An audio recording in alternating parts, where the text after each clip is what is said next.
twongeye kubaha ikaze abakurikiranye Impamo Media.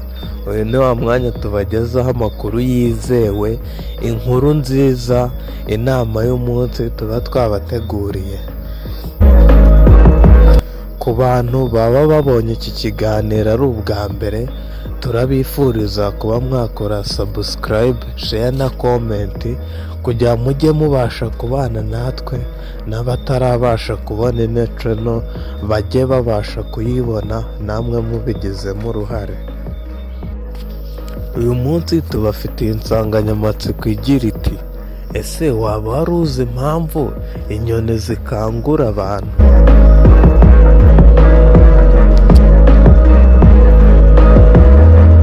Tubahaye ikaze mu kiganiro cy'uyu munsi wa none. Abagize ikibara nkuru akaba ari umusaza Gakuba n'inyamaswa muzi cyane ku mazina y'inyoni. Iyo nyoni ikaba yitwa ifundi. Inkuru y'uyu munsi twabateguriye ibumbatiye ibintu byinshi by'ubwenge twakwifuriza kuba watega amatwi kugira ngo ujye ugira ibikorwa cyangwa ikintu cy'ubwenge wasangiza abo muri kumwe muri sosiyete. Mu bihe bya kera habayeho inyoni y'ifundi yari inshuti n'umusaza bitaga Gakuba. Gakuba yajyaga ahurira n'iyo nyoni mu ishyamba agiye guhiga yakererewe, inyoni nayo agasanga yibereye mu ishyamba, yazindukiye mu ishyamba irebamo utuntu two kurya.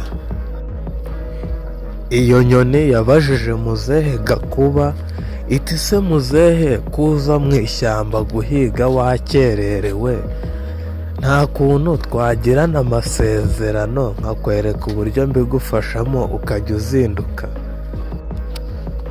Muzehe Gakuba araseka cyane aravuga ati: se kubeshya wa kanyamaswa we gatoya, urabona twagirana amasezerano ameze gute? Inyoni iramubwira iti: nubwo ubona ndi mutoya ariko nshobora kuba natekereza ku bintu byinshi.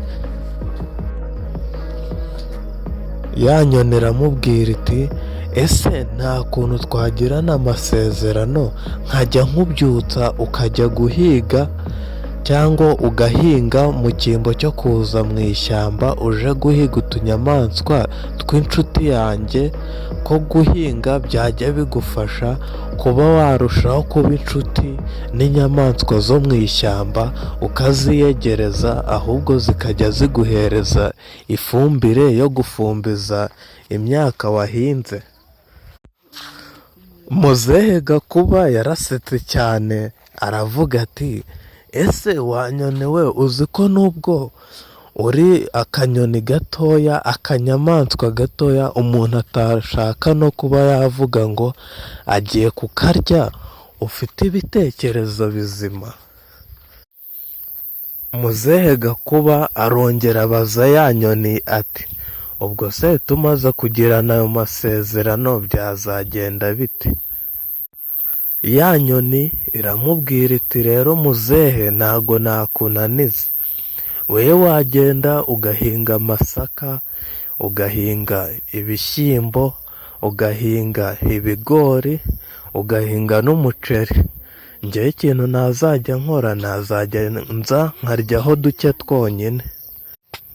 Inyoni ibwira muzehe Gakuba ngo impamvu nazajya ndyaho duke twonyine ni uko ari uruhare rwanjye naba naragize mu gitekerezo cyo kukubwira, nanjye nkajya ndeka kugumya niruka mu ishyamba njya kurya ibintu ntazi aho ndi bubikure. Muzehe Gakuba yaravuze ati: yego, ibyo biroroshye, nta kintu bitwaye n'iki na kimwe. Ariko abanyarwanda baravuze ngo kwikiriza ntibibuza uwanga kwanga. Muzehe yemereye inyoni kuzayikorera ibyo bikorwa, yo inyoni ikajya imubyutsa nk'uko bikwiriye, akajya abyuka kare akora ibikorwa bye, aza no gutera imbere cyane, aba umushoramari ukomeye, amaze gutera imbere yibagirwa iyo nyoni amasezerano bagiranye. Bityo rero amaze kwica amasezerano y'iyo nyoni byaje gutuma inanuka cyane kugeza ubwo tuyibona isigaye iba ari ntoya cyane. Inyoni y'ifundi murabizi namwe ukuntu isigaye ari nto, siko yanganaga kera. Bityo rero rubanda cyangwa abantu muri rusange bakwiye kujya bubahiriza amasezerano baba bafite hagati yabo nk'uko batuye kuri uno mubumbe. Buri muntu akajya yubahiriza isezerano yagiranye na mugenzi we, kuko iyo utubahirije isezerano yagiranye n'umuntu birangira umuhemukiye, ndetse n'ubwo we waba warateye imbere ariko guhemukira rubanda cyangwa undi muntu uri munsi yawe ntibikwiriye, nubwo waba ubona ari umuntu uciye bugufi uri hasi, kuko hari igihe mu byo ukora nawe ubwe nubwo aba ari hasi haba hari igitekerezo yakugiriyemo inama cyatumye utera imbere ukagera kuri urwo rwego rushimishije. Sawa, murakoze kuba mwabanye natwe. Ku batarakora subscribe, share na comment, twabifuriza kuba mwabikora kugira ngo n'abatarabona ibi biganiro bikubiyemo ubutumwa bwiza bajye babasha kubibona uko bikwiriye kandi buri munsi. Mwari kumwe na David Remy, mukomeze kugira umunsi mwiza.